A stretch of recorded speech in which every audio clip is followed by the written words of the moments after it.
gestão ambiental. Muito bom dia, pessoal. Obrigado pela presença de todo mundo aqui.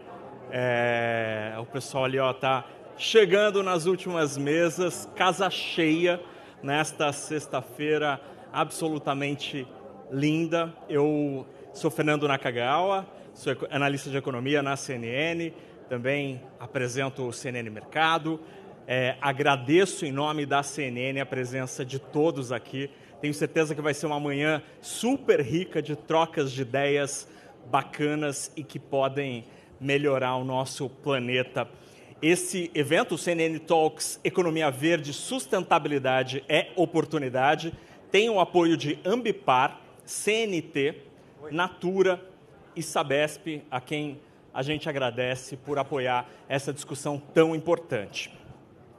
A gente está aqui no Espaço Pérgola, absolutamente lindo esse lugar, eu não conhecia, no meio de um prédio, assim, no 8º andar, lugar absolutamente com uma vista maravilhosa.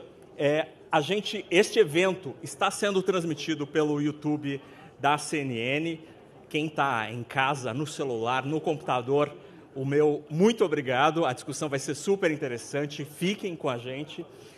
E este evento, pessoal, ele conta também com a cobertura da CNN, vários colegas aqui estão acompanhando as discussões e tudo do mais importante, fotos, vídeos, tudo estará lá no site da CNN. Então, quando vocês saírem daqui, na hora do almoço, olha no site da CNN que vai ter foto de vocês lá para vocês se verem. Então, fiquem bonitos nas fotos aí. Gente, este evento, ele é um evento carbono neutro, toda a emissão gerada por essa discussão, nesta manhã, vai ser compensada. Os créditos pela Ecaplan, que vai quantificar a emissão do evento e eles vão ser toda essa emissão vai ser compensada. Neste evento a gente vai discutir algumas coisas importantes e nós mesmos vamos fazer a nossa lição de casa. Como? A gente vai reciclar todos os backdrops e as estruturas do evento, a gente também vai separar o nosso lixo e ele vai ter a destinação correta para a reciclagem. A nossa papelaria, de tudo que tem de papel aí nas mesas que vocês receberam, tudo isso é feito com papel reciclado e eles também serão reciclados, vão ter todos os itens uma destinação correta.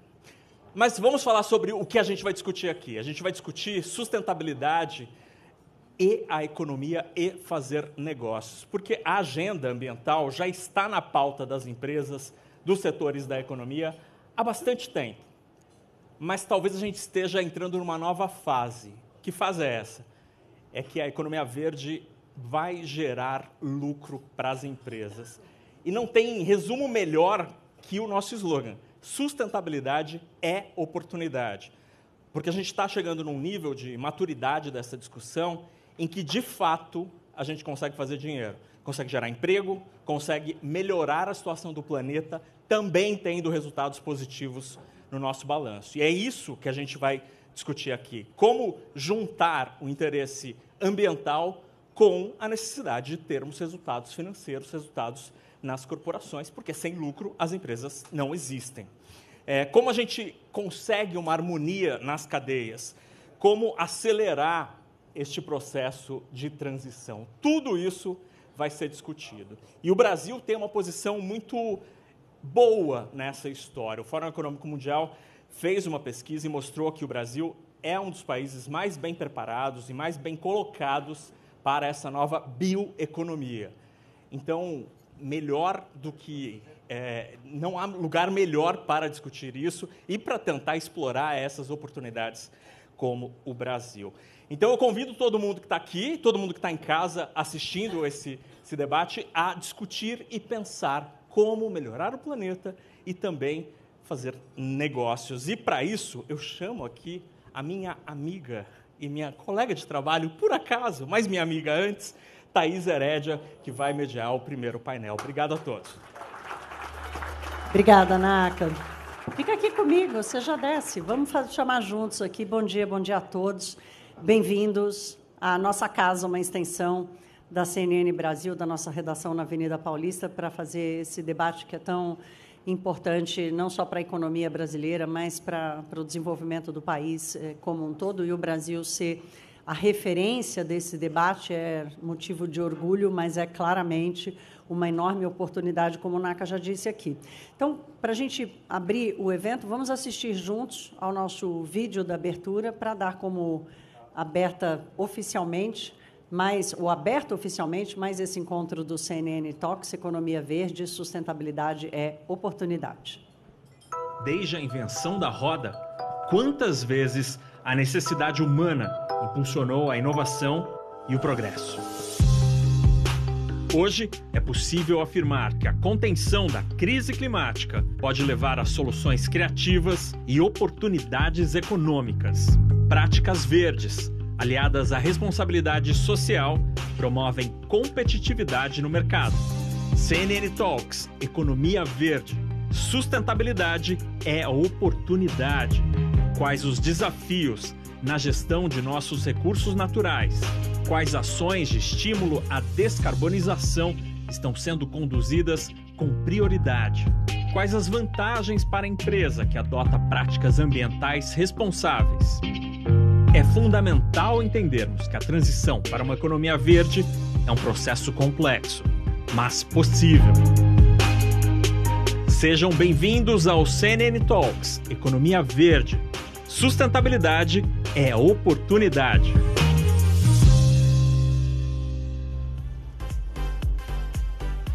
Então vamos lá, então vamos começar. Eu vou moderar esse primeiro debate, quero chamar aqui os nossos convidados. Eu começo chamando a Luciana Costa, que é diretora do BNDES. Luciana, bem-vinda.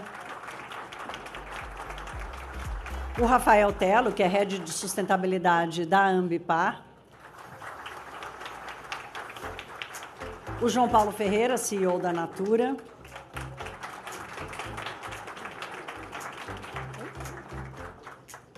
E o Rui Chamas, que é CEO da ISA-CETEP. Bom dia a todos, bem-vindos.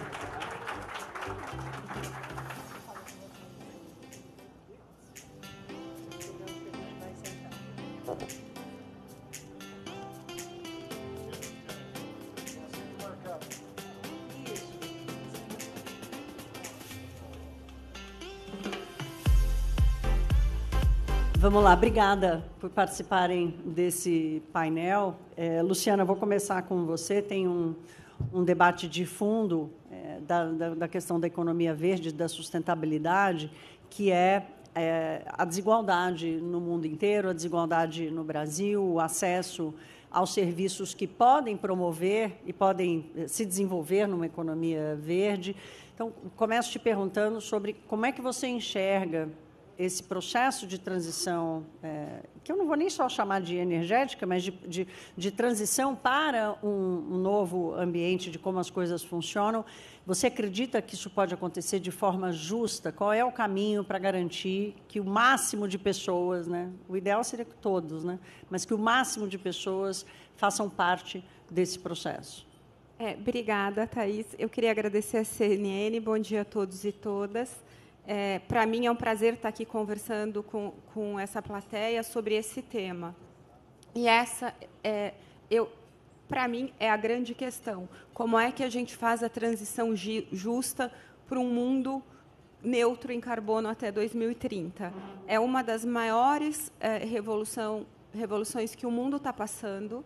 É uma revolução desafiadora, porque ela é uma revolução intensiva em capital, potencialmente inflacionária, onde países diferentes possuem potencialidades diferentes e possuem recursos diferentes para fazerem tal transição. No caso do Brasil, o Brasil está muito bem posicionado do ponto de vista de recursos naturais. Nenhuma outra grande economia possui a matriz energética e elétrica tão renovável quanto a brasileira. A nossa matriz elétrica é 89% renovável, a nossa matriz energética é 49% renovável. Saiu o balanço energético da IPE e a gente ainda subiu marginalmente, mais ali 1%, a quantidade de renováveis nas nossas matrizes.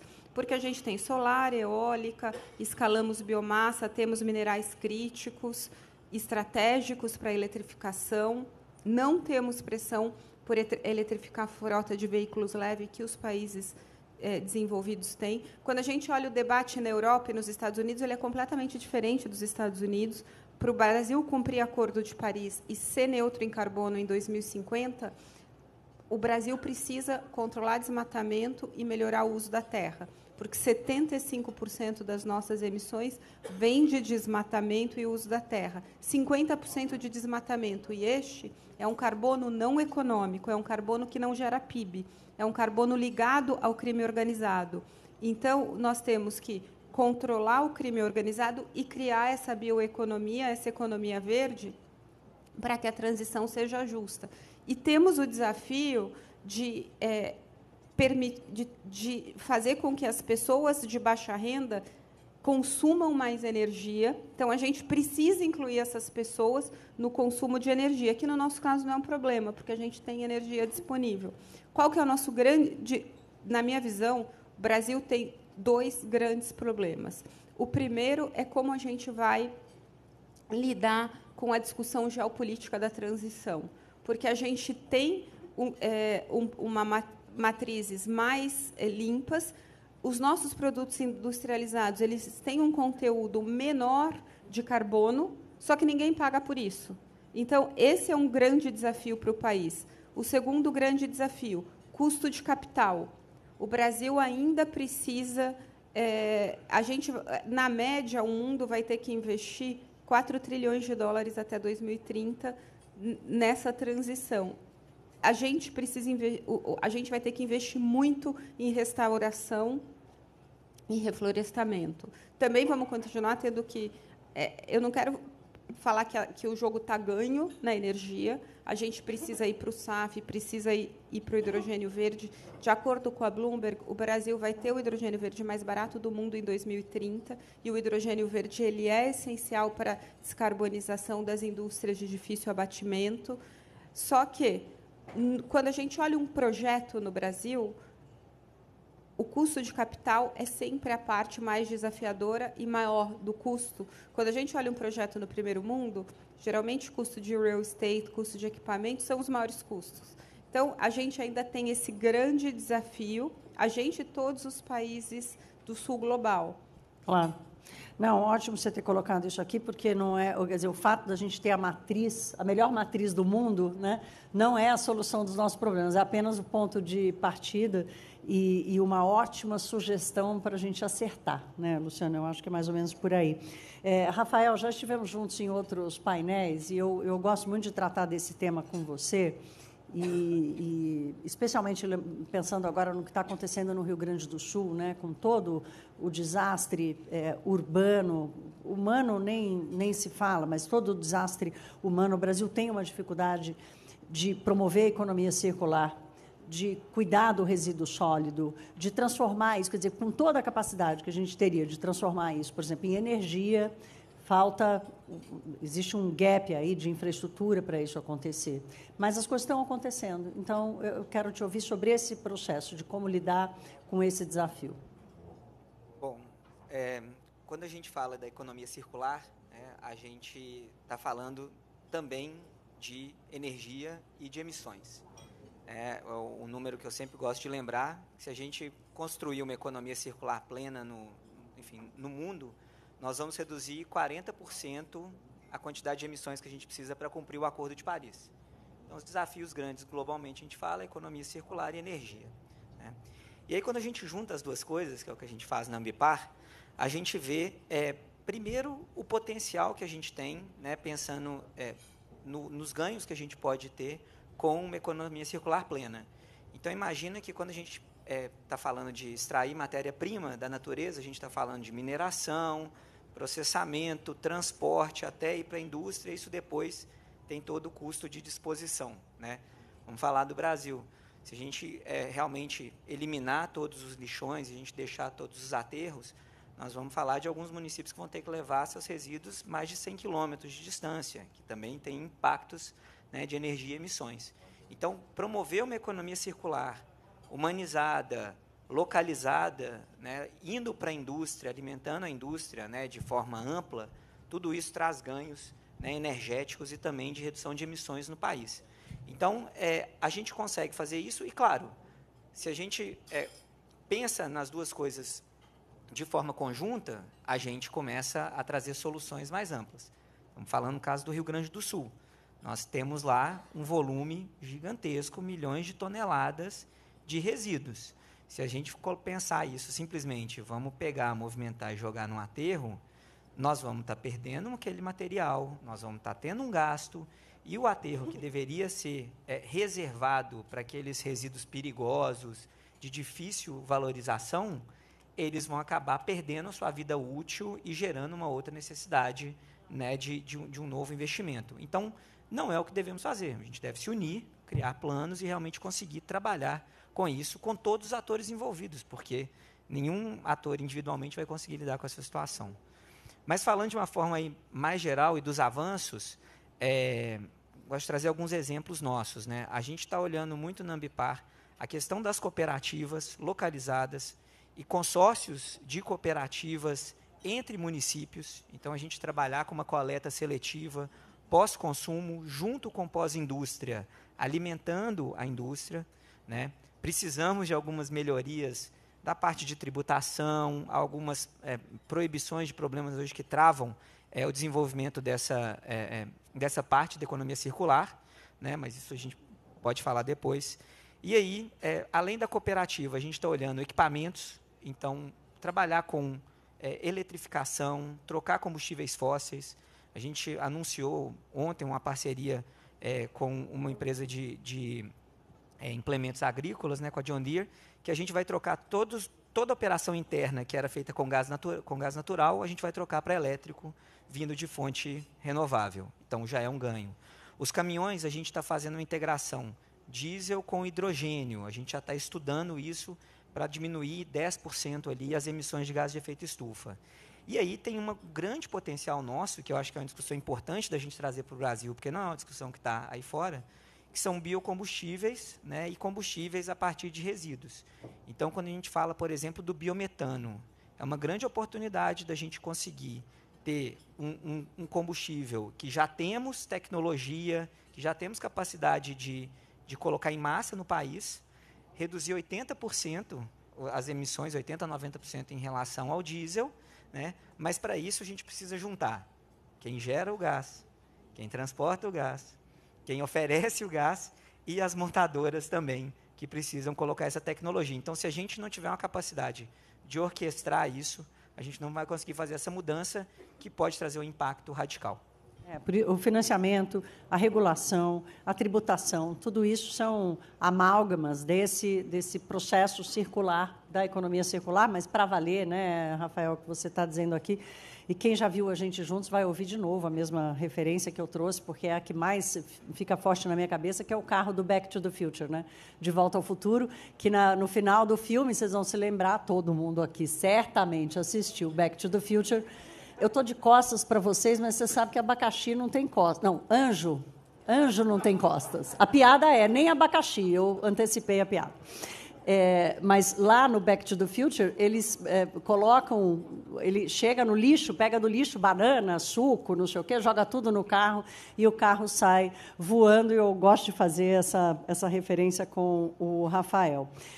João Paulo, a Natura é um caso interessante, porque a Natura... Quantos anos já que vocês começaram a fazer a ideia da sustentabilidade, de se envolver com as comunidades da Amazônia? Faz o quê, 20? Que nós decidimos fazer isso faz 30, faz 25 que nós estamos lá. 25. Eu me lembro da campanha de vocês, do impacto da campanha, e o impacto foi muito mais de... mas... Por quê, né? Eu acho que vocês fizeram um processo de incitar as pessoas a pensar nisso. Então, qual é a vantagem, ou, enfim, em que situação a Natura chega hoje neste debate, tendo sido pioneira nesse processo de reconhecer a questão da sustentabilidade como mecanismo de negócio, e neste momento que o Brasil está chegando hoje? Quer dizer, o que é a experiência de vocês promove na gestão e serve como referência para esse momento? Bom dia a todas, bom dia a todos. Thaís, obrigado à CNN por nos receber. Estamos muito orgulhosos aqui de estar presente num debate tão relevante, né? E na Natura a gente definiu décadas atrás que o nosso objetivo era transformar desafios socioambientais em oportunidades de negócio e, portanto, orientar todos os nossos processos de negócio para isso. Foi assim que nós decidimos entrar na Amazônia e, a partir daí, usar vantagens comparativas do nosso país, transformá-las em vantagens competitivas dentro da nossa indústria. E o momento que o país vive é muito oportuno. A Luciana foi muito didática, né? A transição para a economia verde, de baixo carbono, baseada em bioeconomia, renovável, ela vai acontecer com ou sem o Brasil, né? É um imperativo da humanidade hoje em dia por conta da crise climática.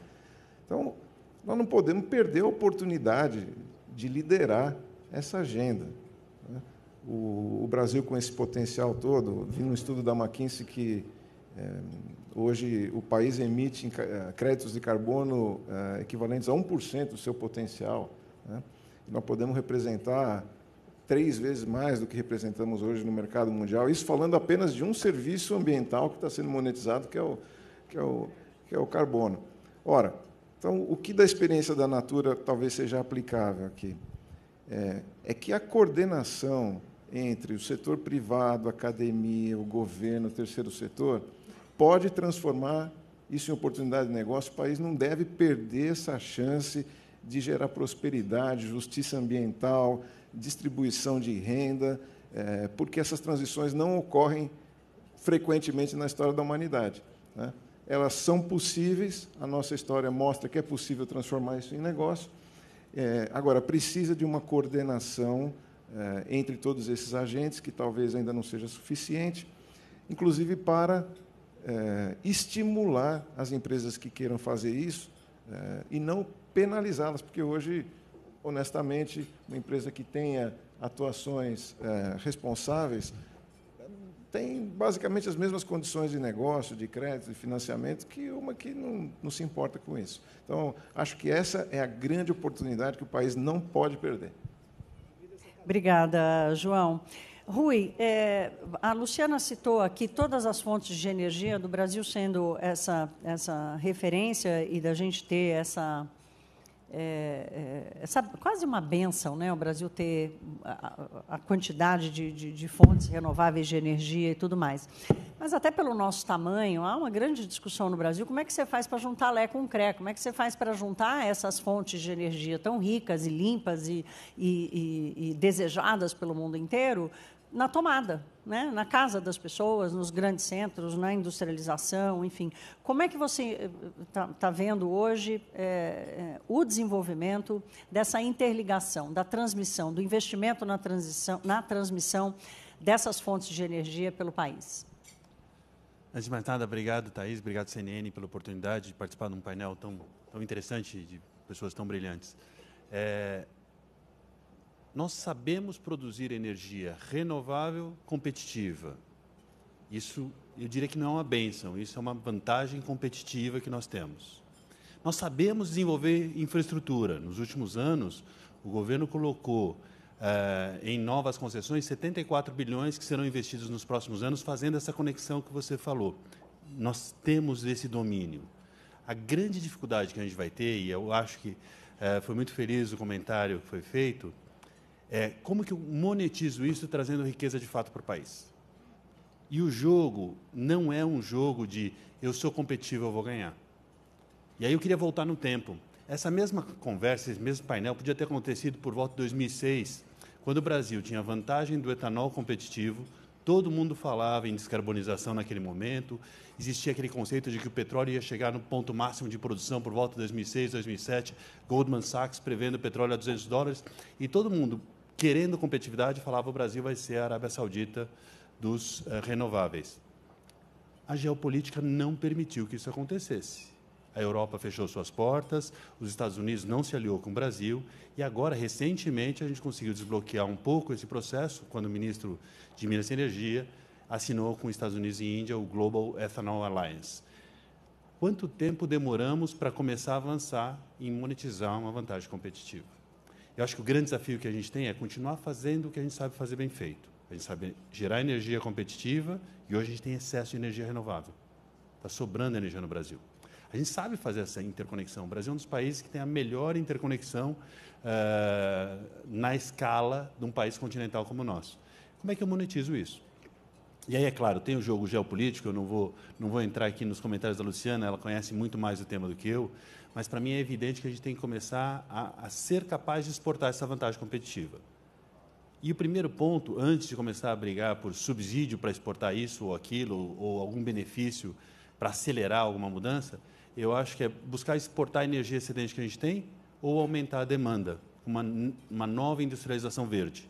E aí, claro, promovendo e encontrando os países que pagam mais por isso. Eu acho que esses são os grandes desafios. Eu vou pedir licença aqui, só para não perder a oportunidade da fala do Rui, exatamente do que você está trazendo aqui, Rui, porque o fato do Brasil ter essa oportunidade, por exemplo, dessa reindustrialização verde, qual é o pontapé inicial para que isso seja feito? Quer dizer, o custo compensa? O custo está mapeado para fazer isso? Em quanto tempo se paga uma transição dessa?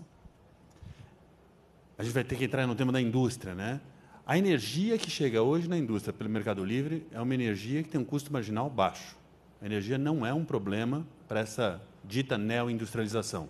Eu acho que a questão agora é como que a indústria consegue alocar esse produto com alto conteúdo de descarbonização, se eu posso dizer assim, no mercado global. E, a partir daí, ter certeza que todos os outros insumos de base vão estar disponíveis. E quais são os dois mais críticos para mim hoje no Brasil? Custo de capital, que a Luciana falava muito bem, e tem um outro que a gente não pode deixar de lado, que é a preparação da mão de obra. O Brasil tem hoje a necessidade de incluir mais gente no mercado de trabalho, com conhecimento técnico, para fazer a industrialização semelhante ao que a gente já fez no passado. Não é difícil, a única dificuldade é a pirâmide etária que a gente tem hoje no país. Legal. Luciana, o Rui já deixou a deixa para você, que é a questão geopolítica, todo o debate da regulação internacional, quer dizer, de como é que o Brasil sai da sua própria fronteira, né, para não ser apenas alguém que aponta e diga, olha, lá está acontecendo isso, né, mas eu costumo dizer que o Brasil é inevitável, né, e seria muito bom se o mundo passasse a depender do Brasil, não ideologicamente ou idealmente, mas ideologicamente não é a palavra, idealmente mesmo, mas o que de regulação a gente pode debater nessa relação geopolítica para esse processo de monetização dessa riqueza brasileira? Aqui, eu acho que tem o Brasil, como todo mundo falou, o Brasil tem as vantagens comparativas que não se tornaram vantagens competitivas ainda. Para que elas se tornem vantagens competitivas, o Brasil é um país continental e tem um mercado local relevante, mas nós também podemos exportar. Hidrogênio verde, idealmente, a gente exportaria uma parte menor e produziria e consumiria mais hidrogênio verde para, por exemplo, substituir os fertilizantes verdes que hoje a gente importa da Rússia, Ucrânia e Bielorrússia. Então, a gente tem... e aí a gente partiria para uma neoindustrialização verde, produzindo, por exemplo, fertilizantes verdes no Brasil. O Brasil tem minério de ferro com alto conteúdo energético e tem uma energia muito barata. Idealmente, a gente passaria, num primeiro momento, a produzir HBI verde para depois produzir aço verde. E a gente tem que ser capaz de se inserir nas cadeias globais. Então, este seria outro caminho de neoindustrialização verde. Então, hoje, o que é desafio? O mundo, diferente... Na época na Covid, o mundo decidiu que teria que produzir a vacina o mais rapidamente possível, porque as economias fecharam e elas precisavam reabrir. Na transição energética, não está acontecendo isso. todos os modelos climáticos, os cientistas sabem que os modelos climáticos já não são mais suficientes, que o aquecimento está sendo mais rápido do que previsto e as catástrofes vão acontecer mais do que o previsto. O Rio Grande do Sul é um exemplo. Mas, ao mesmo tempo, o Ocidente está sofrendo com a invasão de produtos chineses. A China tem tecnologia para essa nova economia verde. 80% dos painéis solares são produzidos lá. Ela tem uma capacidade enorme, um excesso de capacidade enorme de produção de veículos elétricos, de ônibus elétricos, e ela quer inundar o mundo com os produtos dela. Europa e Estados Unidos estão se fechando. E Estados Unidos estão subsidiando as indústrias num nível que o Brasil não tem capacidade fiscal para colocar tanto subsídio. Porque, se a gente coloca subsídio, a gente gera um desequilíbrio macroeconômico, porque a gente estoura o nosso fiscal e vai ser pior para a economia. Então, a gente tem que viver com as nossas limitações. O que eu acredito? Eu acredito que as nossas vantagens comparativas de recursos naturais, elas vão acabar, assim, em algum momento, ou convivendo com a capacidade deles. Assim, a gente vai perder algumas plantas de fertilizante verde para os Estados Unidos, mas algumas vão ter que ser instaladas aqui. A gente vai perder algumas plantas de SAF, de combustível sustentável de avião, que é outro caminho de neoindustrialização verde. Mas o Brasil também vai ter que ser parte dessa equação mundial. E aí, o BNDES, os grandes projetos passam por lá. Então, a gente está muito focado em tentar destravar. Se a gente destrava alguns projetos de hidrogênio verde, a gente escala, o nosso hidrogênio verde vai ser... E o tempo para isso, para esse processo do BNDES? Esse é o ponto. A gente não pode, a gente ainda tem uma janela, porque o mundo, por exemplo, como o Rui falou, falta linha de transmissão, precisa escalar renovável, então a gente tem essas vantagens. Quando que eu acredito que a gente vai começar a ver os primeiros projetos, por exemplo, de hidrogênio verde ou fertilizante? Daqui uns 2 anos. Hoje, o que a gente tem visto é aumentar muito o investimento. A gente tem visto um aumento, não sei, diria-se muito, mas a gente está vendo um aumento consistente de demanda por infraestrutura, porque, para a gente exportar tudo isso, o Brasil tem um gap de infraestrutura muito grande. Então, a gente está vendo, o ano passado, o aumento de investimento de infraestrutura foi de 20%. O BNDES cresceu entre 25% e 30%, aprovação de linhas de infraestrutura e desembolso. Então, eu acho que está acontecendo, mas a gente tem, ao mesmo tempo, essas ameaças. Então, a gente vai ter que, aqui, como o João falou, setor público e setor privado vão ter que ser capazes de trabalhar juntos e destravar isso.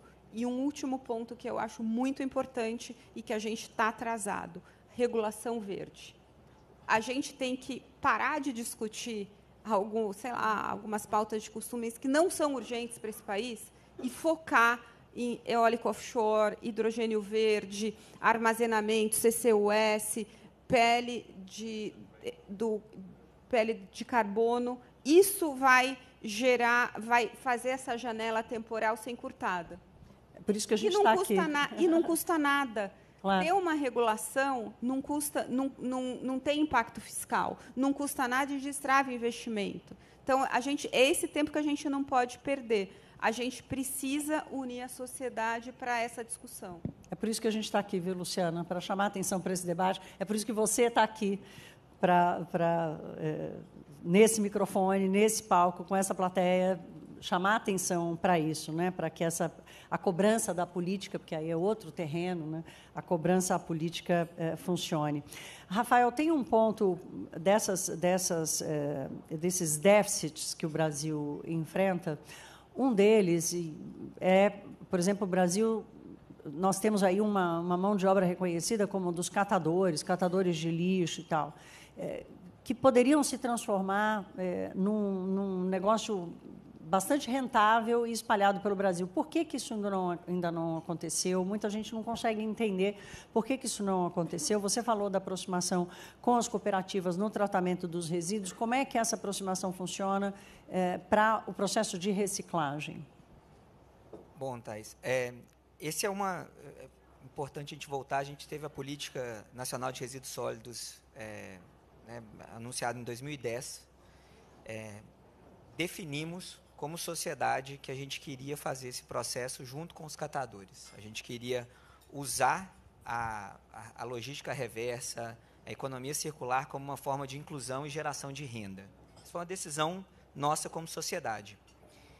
E isso gerou uma evolução e conseguimos trazer ganho, mercado para essas cooperativas até 2013. De 2013 para cá, isso só diminuiu. A gente não conseguiu voltar, né, para o pico que a gente teve de venda de material reciclado das cooperativas para a indústria. Então, assim, a gente teve essa definição e a gente não está conseguindo seguir com ela. Eu acho que aí um ponto importante, e aí pego as palavras aí da Luciana, eu acho que a gente tem que entender hoje que a gente precisa entrar no que as pessoas falam que é um capitalismo de stakeholders. A gente precisa entender que a gente tem que gerar valor para todas as pessoas envolvidas, todos os grupos envolvidos, né?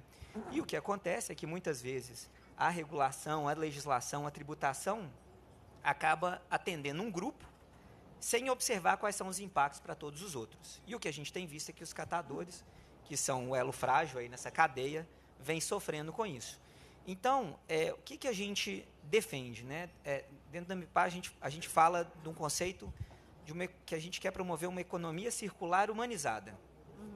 Então, ela começa com os catadores, né? Então, a gente tem que organizar esses profissionais em cooperativas, com boa governança, com boa gestão, e aí a gente traz ganhos, igualdade de gênero, promoção de renda, segurança para essas pessoas até... Formalização, né? Exato. Tudo. Garantia de renda. E aí a gente consegue fazer isso. Então, assim, a gente começa estruturando esse pessoal. Depois a gente precisa trabalhar com os municípios.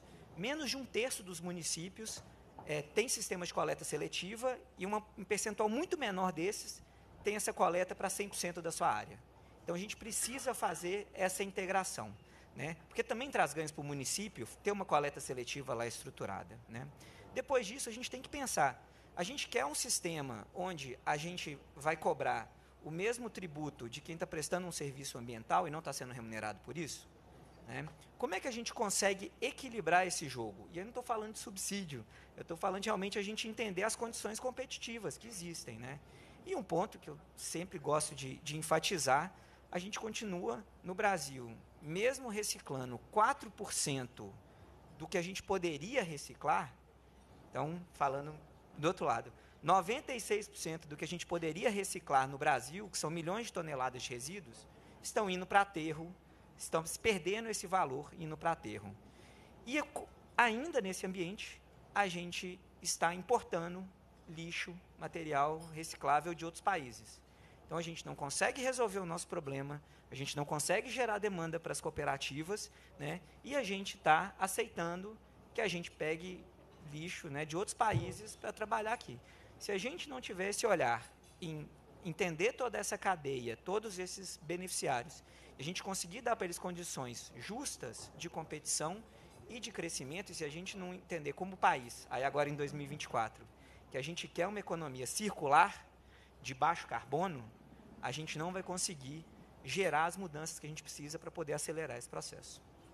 João, o Rafael traz um ponto importante aqui, que é da relação dessa produção, da transformação da sustentabilidade na oportunidade, e a Natura, de novo, já tratamos aqui como uma referência. Vocês também inovaram na relação com os povos da Amazônia, que é uma discussão de agora. A COP30 vai ser tema do próximo debate que a gente vai fazer aqui, de um dos debates que ainda vamos fazer, vai ser na Amazônia. E há uma discussão gigantesca. A gente fala do desmatamento, mas tem também na relação com essas pessoas. Quer dizer, o que a Natura aprendeu e transformou em,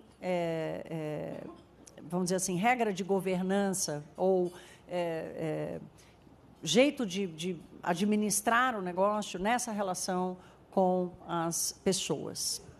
Interessante, porque muita gente lembra de preservação ambiental, pensa só em manter a floresta em pé, esquece que tem 40 milhões de pessoas morando na Amazônia, né? Então, veja, 30 anos atrás, como eu dizia, A Natura decide competir no mercado super aguerrido, global, de beleza e cosméticos, né, através de algum tipo de diferenciação e vai atrás de uma vantagem comparativa, vai ser através da biodiversidade da Amazônia. A gente avança esse filme e hoje a Natura lidera o mercado latino-americano de beleza e cosméticos, na frente de todos os jogadores mundiais. Trabalhamos com 10 mil famílias na Amazônia, inclusive na Amazônia do Equador, do Peru e da Colômbia. 10 mil famílias em mais de 40 comunidades, com 44 bioativos que são transformados em produtos de altíssima performance, querido pelas nossas clientes no mundo inteiro. A gente remunera não apenas pelo ingrediente, mas também pelo conhecimento tradicional associado, pelo acesso ao patrimônio genético. Fazemos isso, acho que uma década antes do Protocolo de Nagoya. E não havia sequer uma regulamentação. Levou acho que mais 2 décadas para conseguir uma boa regulamentação. Então, o risco associado nesses desenvolvimentos são enormes. Pega um ingrediente como o cuúba, levou 10 anos de pesquisa. O murumuru, 10 anos de pesquisa. O sistema agroflorestal de Dendê, 15 anos de pesquisa.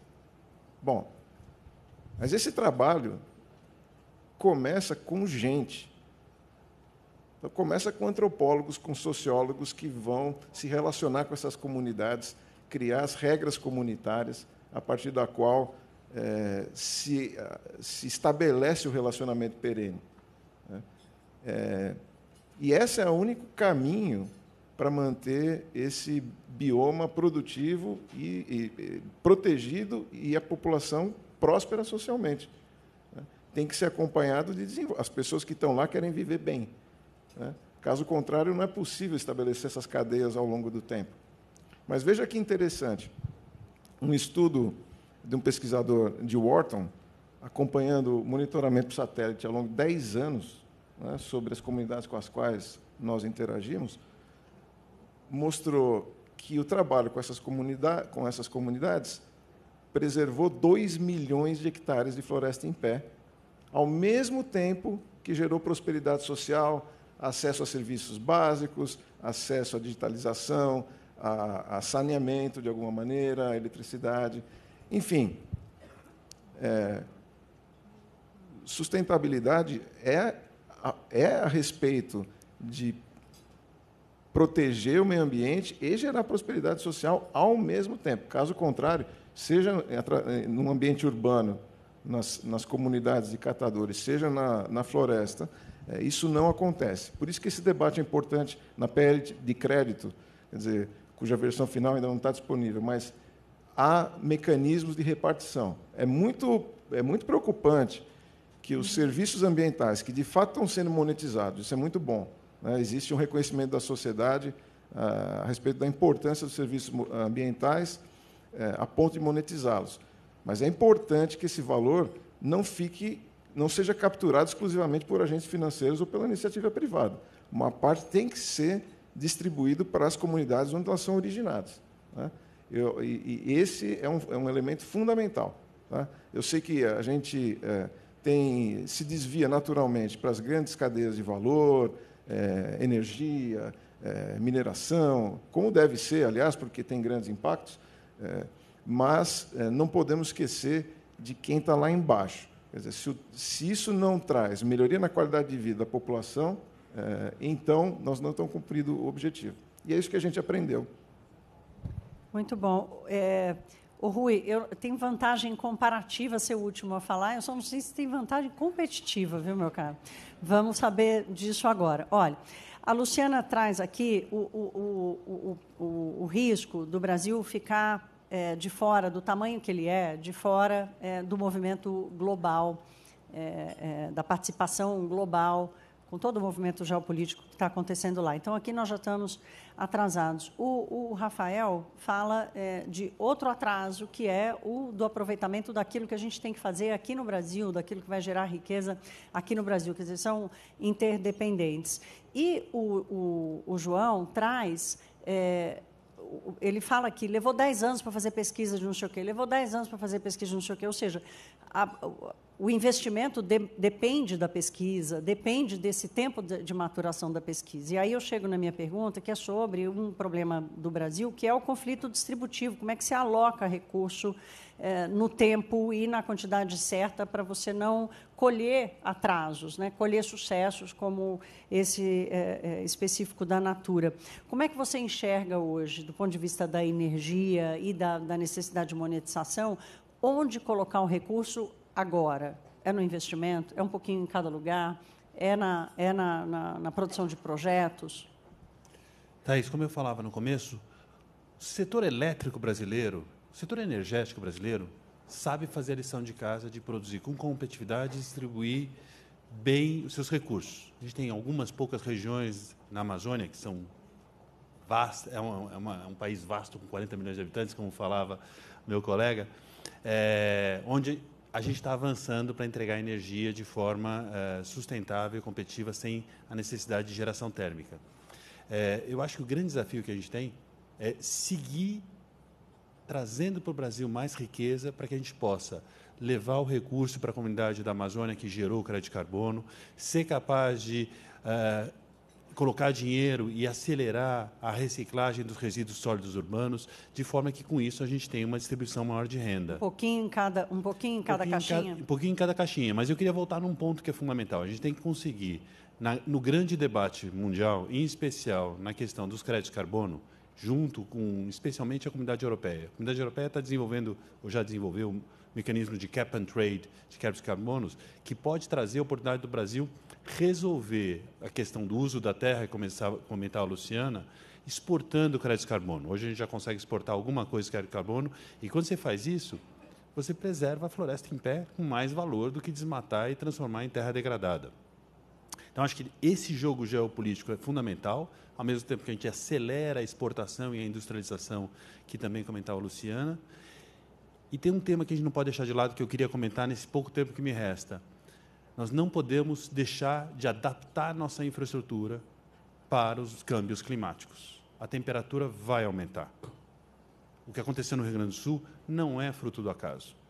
Nós, na ISA-CETEP, a gente está fazendo um trabalho do que acontece com a infraestrutura que a gente tem hoje em 18 estados no Brasil, se a temperatura subir 1,5 graus ou 2, no horizonte 30, 40, 50. E a gente já percebe, o estudo vai ficar pronto no final do ano, mas tem regiões que podem ou devem inundar.